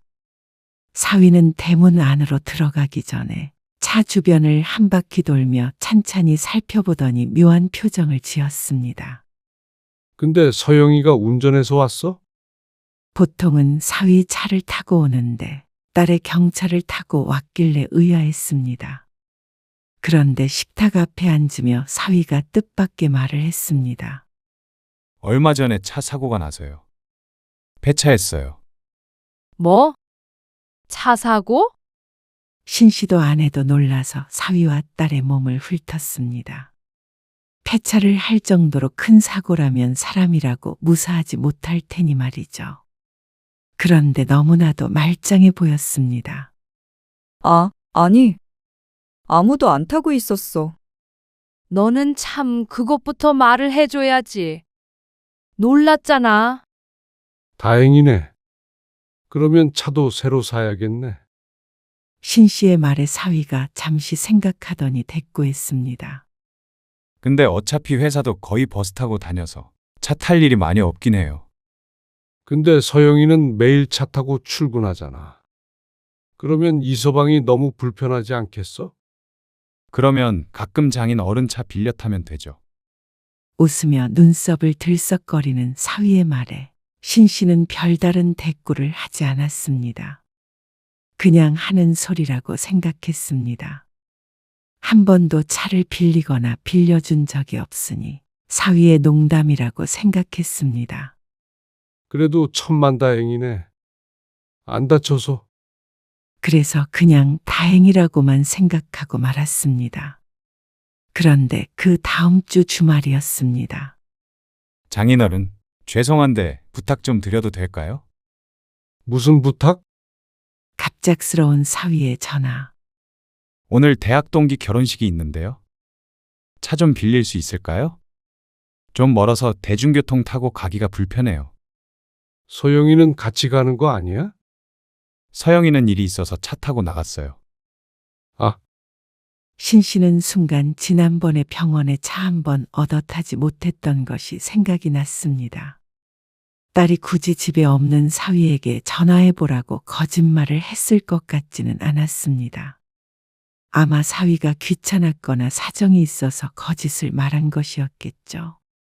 그렇다고 이 순간에 그 이야기를 꺼낼 생각은 없었습니다. 다만 조금 당황하긴 했습니다. 정말로 차를 빌려가겠다고 할 줄은 몰랐으니 말이죠. 장인어른 오늘 어디 나가세요? 그런 건 아닌데. 신 씨 부부의 차는 대부분 담장 앞에 세워져 있고 일주일에 한두 번 정도 몰았습니다. 보통은 집에서 시간을 보내니까 당연한 일이었습니다. 사위도 그걸 알기에 당일에 이렇게 갑작스럽게 연락을 해온 것일 듯했습니다. 대학 동창의 결혼식이라는 특별한 일이 있으니 어쩔 수 없다고 생각했습니다. 한 번뿐이라면 못 빌려줄 것도 없었습니다. 차가 소중하긴 했지만 그렇다고 가족에게까지 꽁꽁 숨겨둘 것은 아니었기 때문이었습니다. 알았어. 오늘 차 안 쓰니까 와서 가지고 가. 점심시간이 되기 전에 사위가 신 씨의 집으로 와서 차를 가지고 갔습니다. 보내고 생각해보니 보험을 안 들은 게 생각이 났죠. 신 씨는 서둘러 보험회사에 전화를 걸었습니다. 그런데 일일 보험은 가능하지만 다음 날부터 적용된다는 소리를 듣고 얼굴이 시퍼렇게 변했습니다. 사고라도 나면 큰일이다 싶었죠. 보험 적용이 안 된다는데 차는 그냥 두고 버스나 그런 거 타고 가면 안 되는 거야? 아무래도 불안했습니다. 그래서 출발한 지 얼마 되지 않은 사위에게 전화를 걸었더니 아주 태평했습니다. 아, 벌써 많이 왔어요. 걱정 마세요. 장인어른, 저 사고 안 나게 조심할게요. 사고가 조심한다고 안 나? 신 씨는 발을 종종 구르며 말했습니다. 그런데 사위는 차를 돌릴 생각이 전혀 없어 보였습니다. 얼른 타고 돌려드릴게요. 아이, 보험을 꼭 들어야 한다니까 그러네. 이미 차 타고 갈 시간으로 계산을 해놔서 대중교통으로는 결혼식에 늦어요. 사위의 말에 신 씨가 한숨을 쉬었습니다. 하루 전에만 말을 해줬어도 문제가 없었을 텐데 말이죠. 하는 수 없죠. 이미 가지고 간 걸. 다음에는 미리 말하라고 해야지. 다음에 또 빌려가겠어? 이왕 이렇게 된 거 어쩔 수가 없었습니다. 사위가 무사히 차를 가지고 돌아오길 바랄 뿐이었습니다. 그런데 사위는 토요일 저녁까지 가져다 주겠다는 약속을 어기고 다음날 왔습니다. 일요일 오전에도 써야 한다며 전화가 왔었는데 신 씨가 수락했습니다. 다만 그날엔 보험을 미리 신청을 해놓았죠. 이서방 왔다 갔어? 바깥에 세워진 차를 보고 신 씨가 물었습니다. 마침 잠깐 나갔다 온 사이에 사위가 들렸다 간 모양이었습니다. 혹시나 하는 마음에 한 바퀴 돌아보았는데 겉보기에 멀쩡해 보였습니다. 아무렴 자기 차를 운전하던 사람이니 별일이야 있었겠나 싶었습니다. 하지만 사람의 심리가 어쩔 수 없었죠. 신 씨는 피식 웃으며 집 안으로 다시 들어갔습니다. 그리고 며칠 뒤에 모임이 있어서 아내와 함께 차를 탔습니다. 그런데 시동을 켜는 순간 빨간색 경고등이 켜졌습니다. 기름이 하나도 없나 봐요. 그럴 리가 없는데. 기름이 절반 이하로 떨어지게는 잘 두지 않는 편이기 때문에 주유등이 들어오는 경우는 거의 없었습니다. 그런데 번뜩 사위에게 차를 빌려주었던 것이 생각났습니다. 신 씨가 금요일에 차를 몰고 나갔다가 기름을 가득 넣었습니다. 기름값이 많이 올라 투덜댔던 기억을 떠올리면 금요일이 맞았습니다. 그러니까 기름이 가득한 상태로 사위에게 빌려주었는데 기름통이 텅 빈 상태로 돌아온 것이었죠. 신 씨가 다른 사람에게 차를 빌려준 적은 없었지만 그것이 기본 예의가 아닌가 싶었습니다. 적어도 자신이 쓴 만큼은 채워 넣어야 하는 것이 신 씨의 상식이었습니다. 그런데 경고등이 들어올 만큼 기름이 바닥났는데도 그냥 끌고 돌아온 듯 했습니다. 허, 신 씨는 당황스러운 웃음을 지었습니다. 아내도 비슷한 상황이었죠. 깜빡했나 보네. 아니면 바빴거나. 물론 나쁜 마음을 먹고 그러지는 않았겠거니 생각했습니다. 멀리 다녀온다더니 기름을 많이 썼나 보다 싶었습니다. 그리고 따로 기름에 관한 이야기는 사위나 딸에게 하지 않았습니다. 살다 보면 그럴 수도 있고 몇만 원에 굳이 자식에게 전화까지 할 필요는 없다고 생각했죠. 그런데 그 다음 주였습니다. 장인어른, 갑자기 차가 좀 필요한데. 차 잠깐만 쓰겠습니다. 언제? 내일이요. 이틀만 쓰고 돌려드릴게요. 급한 일이라. 멋쩍어 하는 사위. 차 타고 다닐 일이 많이 없다더니 그래도 요즘 세상에 차 없이 어떻게 살겠나 싶었습니다. 이러다가 곧 차를 사겠다고 하겠구나 싶었습니다. 가져가서 써. 감사합니다. 신 씨는 흔쾌히 고개를 끄덕였습니다. 사위가 몇 번 쓴다고 다른 것도 아니니 말이죠. 그리고 이틀간의 보험도 전화로 가입을 했습니다. 지난번에도 그렇고 이번에도 사위에게 따로 비용을 청구하지는 않았습니다. 얼마 안 되는 금액이었습니다. 그런데 사위가 빌려갔던 차가 또 기름이 바닥난 채로 돌아왔습니다. 빌려주기 전 절반 넘게 차 있던 기름을 확인했는데 이틀 만에 다 쓰고 온 것이었죠. 도대체 어딜 다녀왔던 것인지 모르겠는데 썼으면 좀 채워 넣어야 하는 것 아닌가 싶었습니다. 한 번은 실수일 수 있어도 두 번은 고의였습니다. 신 씨는 차를 몰아 주유소로 가며 한숨을 쉬었습니다. 꼭 돈 때문이 아니었습니다. 자신이 만약 장인어른에게 피치 못할 사정으로 차를 빌렸다면 반 정도 찼던 기름도 가득 채워서 돌려줬을 것이었습니다. 아마 신 씨뿐만이 아니라 많은 사람들이 그렇게 하지 않을까 생각했습니다. 그게 인지상정이니까 말이죠. 그런데 사위는 인지상정이 없는 것인지 혹은 신 씨를 너무 편하게 생각하는 것인지 또는 우습게 여기는 것인지 알 수가 없었습니다. 분명한 것은 어떤 이유가 됐던 간에 사위는 예의가 없었습니다. 그런데 불과 2, 3일 뒤에 사위는 또다시 차를 빌려갔습니다. 그리고 그때는 신 씨에게 미리 알리지도 않았습니다. 차를 가지고 갔다고?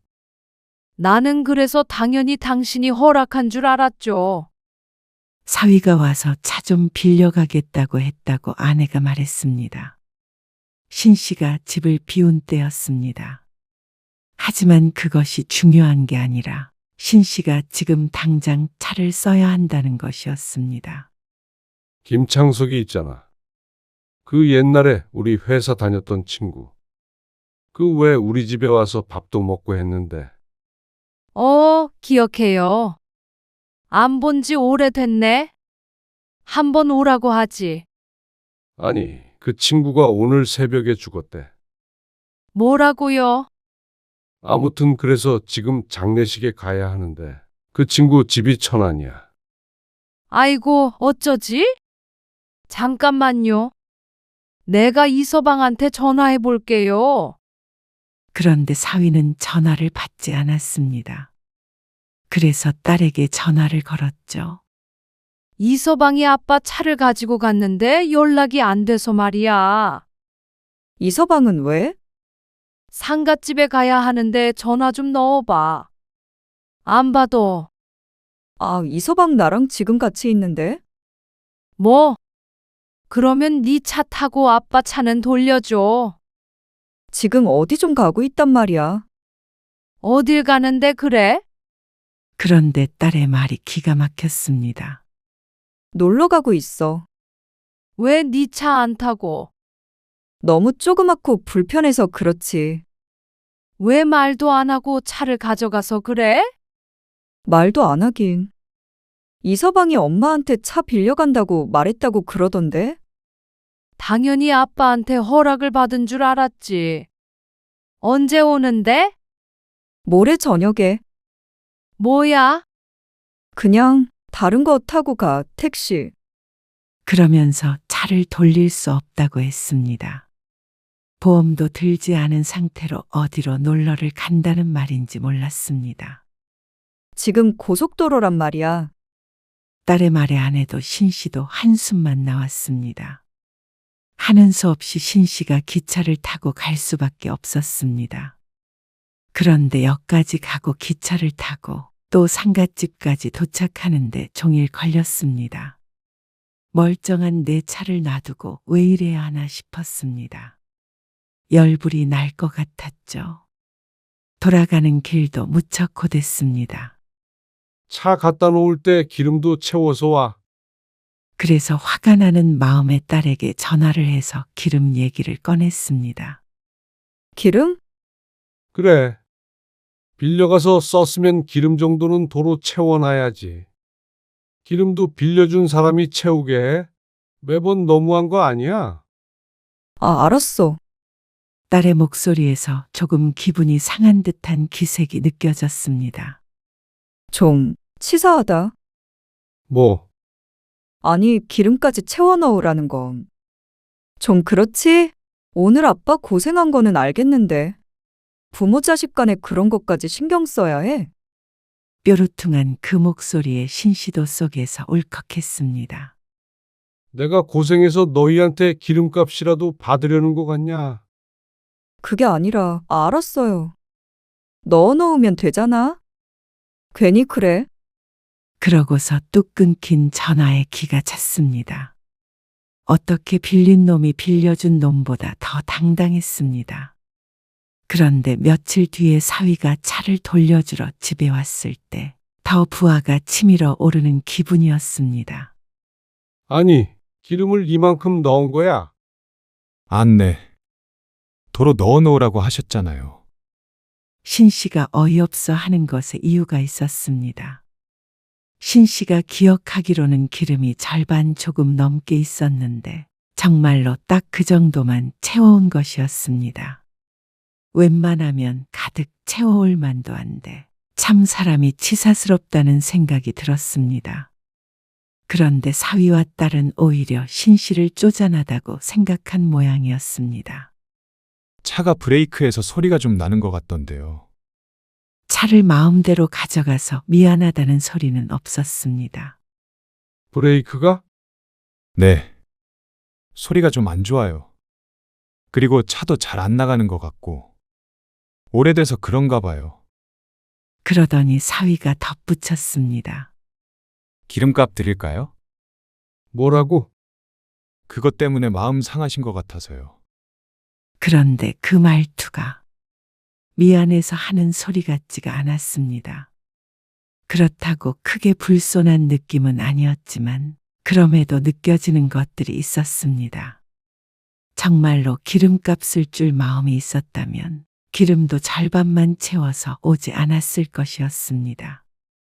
아마도 쪼잔한 장인을 비꼬기 위해서가 아닐까 싶었습니다. 그게 과한 생각이 아닌 것 같았습니다. 왜냐면 사위는 끝까지 사과 한마디 하지 않았기 때문이었습니다. 장인어른도 불편해 하시는 것 같으니까 차를 사야 할 것 같기도 하고요. 눈치 보여서 원. 마지막까지 신 씨의 속을 뒤집어 놨습니다. 너무도 확실한 말이었습니다. 그동안 여러 번 차를 빌려주면서 한 번도 기름도 안 넣어준 사위. 그리고 그것에 대해서 한 번도 언급한 적이 없던 신 씨. 과연 누가 누구의 눈치를 봤다는 말인지 어이가 없었습니다. 그래. 차 한 대 사야겠더라. 그렇게 자주 쓰는데 이참에 사는 게 낫지. 기름값 아까우면 전기차를 사던가. 하지만 신 씨도 지지 않았습니다. 사위의 말처럼 차라리 차를 한 대 사는 게 맞겠다 싶었습니다. 차를 안 쓴다더니 신 씨보다도 훨씬 많이 썼습니다. 그 보험료만 하더라도 벌써 금액이 상당했고 나간 기름값도 적지 않았습니다. 이런 태도를 보이는 딸과 사위에게 굳이 내 돈 들여가며 빌려줄 생각이 없어졌습니다. 그런데 사위가 돌아간 뒤에 차를 자세히 보니 뒷목을 잡을 일이 하나 더 생겼습니다. 이게 뭐야? 누가 이렇게 해놨어? 왜요? 차에 뭐 문제 있어요? 여기 옆에를 싹 긁어놨네. 아내가 신 씨가 가리키는 부분을 보고는 깜짝 놀랐습니다. 담벼락에 가려져서 잘 보이지 않았는데 이렇게 큰 흠을 사위나 딸이 몰랐을 거라고 생각이 되지 않았습니다. 당장 전화해봐요. 안 그래도 신 씨가 휴대폰을 꺼내 들고 있었죠. 이거 차에 기스난 거 몰랐어? 아, 그거요. 문지르면 없어질 것 같던데. 뭐야? 그래서 신 씨 보고 문지르라는 소리인지 어처구니가 없었습니다. 돈만 들었다고 생각했는데 차까지 상할 줄은 몰랐습니다. 차를 안 타는 날에도 먼지 앉지 않게 닦아놨던 차였습니다. 험하게 다뤄진 차를 보고 속이 쓰리지 않을 수 없었습니다. 이거 문짝 갈아야 하는 거 아니야? 에이, 그 정도는 아니에요. 대수롭지 않게 대답하는 사위 때문에 더 열불이 났습니다. 그 정도는 아니면 문지르든지 칠을 하든지 직접 와서 해. 결국 신 씨는 사위에게 언성을 높였습니다. 실수로 긁었는데 죄송하게 됐다. 하고 먼저 사과를 했으면 이까짓 거 네가 고치라는 소리는 안 했을 것이었습니다. 20만 원이 들어도 신 씨의 선에서 해결을 했을 것이었죠. 그런데 사위의 태도가 괘씸해서 굳이 사위에게 고쳐놓으라고 했습니다. 손해를 보고 서운해도 가만히 있으니까 이런 식으로 해도 되는 줄 아는 모양이었습니다. 무엇보다 장인을 장인으로 생각하지 않는 것 같았죠. 호통을 치고 나무라야 눈치를 볼련지 몰랐습니다. 그렇게 전화를 끊고 다음 날 사위가 딸과 함께 찾아왔습니다. 그러더니 딸이 하는 말이 전날보다 더 황당했습니다. 아빠, 어차피 아빠 차 별로 쓰지도 않고, 그러니까 아빠 차 우리한테 주면 안 돼요. 가져가서 우리가 고칠게. 이게 무슨 말도 안 되는 소리인가 싶었습니다. 아니, 차를 세워두기만 하면 뭐해요? 관리하는데 돈 들지? 세금 들지? 기름값 들지? 그런다고 차를 주는 사람이 어디 있어? 한 대밖에 없는 거를. 아니, 우리도 지내보니까 이서방 차가 없으니까 너무 불편하잖아. 우리는 일을 다니는데 차 쓸 일이 아무래도 많이 생기네. 엄마 아빠는 일 안 하잖아. 일 안 한다고 차도 필요 없을 줄 알아? 우리보다는 덜할 거 아니야. 그리고 어차피 아빠도 조금 있으면 운전도 못해요. 왜 못해? 더 나이 들고 눈 침침해지면 운전 어떻게 해? 요즘 노인들이 차 사고 내는 거 뉴스에서 못 봤어요? 기가 막힌 논리였습니다. 설령 그렇다고 하더라도 씨의 차를 딸 부부에게 줘야 하는 이유가 될 수는 없었습니다. 서로 좋지 않아? 엄마 아빠도 차 탈 일 있으면 그냥 우리한테 전화하면 되잖아요. 가까우니까 얼른 태워주면 되지. 그러면 우리는 차 생겨서 좋고, 엄마 아빠는 기사 생겨서 좋고, 일석이조네? 일석이조? 너희가 언제 우리 어디 태워다 준 적 있어? 태워주기 싫어 거짓말을 했던 것을 모르는 줄 아는 모양이었습니다. 주면 태워주지. 주면 내 차를 왜 줘? 잘 타고 있는 거를. 아직 60대인데 적어도 5년은 더 운전을 할 수 있었습니다. 정말로 눈이 침침해진다면 씨가 먼저 운전대를 놓을 것이었습니다. 그 전에 사위에게 줄 생각은 전혀 없었습니다. 전기차 새로 산다며? 내 차 고장났다며?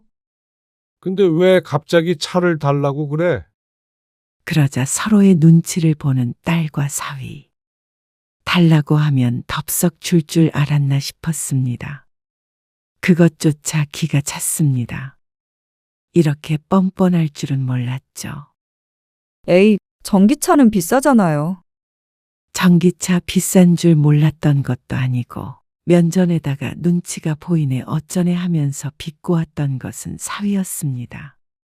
이제 와서 차를 달라며 찾아온 염치가 신기했습니다. 참, 그러네. 어차피 쓰지도 않을 거 거의 세워만 두면서. 자식 주는 건 아까워. 아깝고 말고 한 문제가 아니잖아. 더 이상 할 말 없다. 그러자 사위가 말했습니다. 그러면 차라리 저희가 살게요. 장인어른 차. 사겠다고? 왜 신씨의 차를 이렇게 탐내나 싶었습니다. 누가 보면 외제차라도 되는 줄 알 것 같았습니다. 500만 원 정도 드리면 될까요? 하 하는 소리가 단전 깊은 곳에서부터 터져나왔습니다. 아무리 중고차라지만 500에 팔만한 차는 죽었다 깨어나도 아니었습니다. 어차피 차도 고장도 여기저기 난 것 같고 500에 가져가면 저도 손해긴 해요. 싹 손봐야 할 것 같아요. 그래서 차에 이런저런 트집을 잡았나 보다 싶었습니다. 이제 보니 날강도가 따로 없었습니다. 그냥 공짜로 차를 갈취해 가려는 수작이었습니다. 처음부터 이러려고 자꾸 차 빌려가고 그랬던 거야. 무슨 말을 그렇게 하세요? 그런 거 아니야. 진짜 너무하네. 됐어.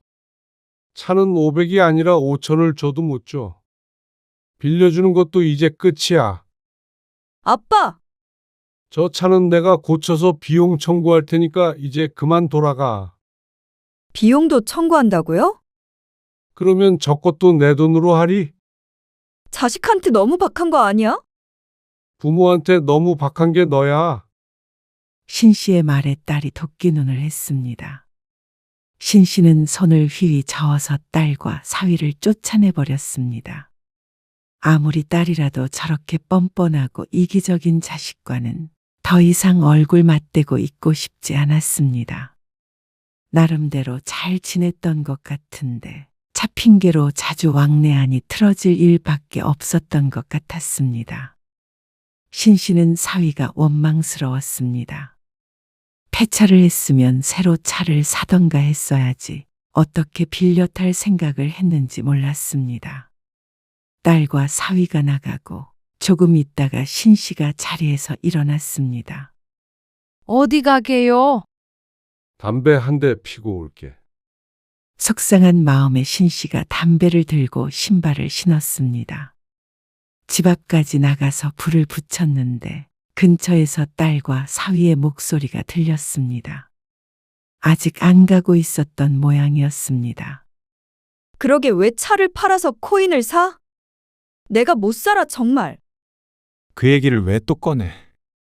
없던 일로 하기로 했잖아. 돈이 없어졌는데 어떻게 없던 일로 해? 아, 근데 이번 일은 당신 책임이지. 당신이 차 안 사도 된다며. 장인어른한테 받아내면 된다며. 그러니까 왜 차를 긁어먹어? 내 탓이야? 당신 탓이지. 처음부터 당신이 하라는 대로 했는데 공짜로 주시기는커녕 욕만 얻어먹었잖아. 여차하면 500으로 후려치라며. 몰라 당신은 그냥 버스 타고 다니던가? 그게 말이 되냐? 그러면 가만히 있어. 나중에 내가 아빠랑 통화해 볼 테니까. 아빠도 참 욕심도 많아. 그냥 좀 주면 어디가 덧난다고. 신 씨는 담배에 불을 끄며 딸에게 다가갔습니다. 아빠, 눈이 마주치자 딸이 귀신이라도 본 것 같은 표정이었습니다. 그러니까 처음부터 차 사고는 없었고 코인인지 뭔지 해서 차를 팔았고 내 차를 뺏어갈 생각으로 거짓말을 했다는 거지. 아니 그런 게 아니라. 이제는 나이 들어서 귀까지 안 들리는 줄 알아. 그러자 딸이 입을 꾹 다물었습니다. 내가 하루아침에 죽는다고 해도 내 차가 너희한테 갈 일은 없어. 아니, 차뿐이겠냐? 이 집이며 재산이며 너희 부부한테 줄 건 하나도 없으니까 꿈도 꾸지 말어. 아빠, 수연이한테 주면 줬지. 너한테는 안 준다. 큰딸 이야기를 꺼내자 딸이 놀란 표정을 지었습니다. 유산 이야기가 나올 줄은 몰랐다는 표정이었습니다. 이런 괘씸한 것들. 부모가 지들 호구인 줄 알아. 아주 사람을 바보로 알아도 유분수이지. 신 씨는 대문을 쾅 닫고 들어갔습니다. 딸이 바깥에서 초인종을 울려도 전화를 해도 무시했죠. 조금 있다가 딸은 돌아갔고 다음 날 신 씨는 차를 고쳐서 청구서를 사위에게 보냈습니다. 그리고 딸이 청구한 돈을 보내오면서 다시 연락을 해왔습니다. 전화를 안 받으니 문자 메시지로 구구절절하게도 써서 보냈는데 미안하다, 오해다 하는 내용이 대부분이었습니다. 신 씨는 전혀 오해가 없다고 생각했습니다. 신 씨가 두 귀로 들은 내용이니 오해하고 말고 할 것도 없었죠. 신 씨는 그 이후로도 딸의 방문을 거절했습니다. 참 끈질기게도 왔습니다. 제 언니만 유산을 받을 거라고 생각하면 잠도 안 오는지 밤늦게 전화를 하기도 했죠. 하지만 신 씨는 뜻을 굽히지 않았습니다. 차를 빌려갔을 때의 사위의 태도 그리고 딸의 태도 어느 것 하나도 잊지 않았습니다. 돈 얘기가 나와서 잠시 숙이는 것이지 기본적으로 부모를 공경하는 인간들이 아니었습니다. 그러면 신 씨도 딸과 사위를 존중할 필요가 없었습니다. 결국 딸은 본전도 못 건졌습니다. 뒤늦게 사과한들 신 씨 부부의 마음을 돌릴 수도 없었습니다. 그리고 차보다 더 큰 것을 잃어버렸죠. 앞으로 살면서 부모에게 받을 수 있는 모든 것들을 말 몇 마디에 잃었습니다. 그러니 땅을 치고 후회할 만도 했죠.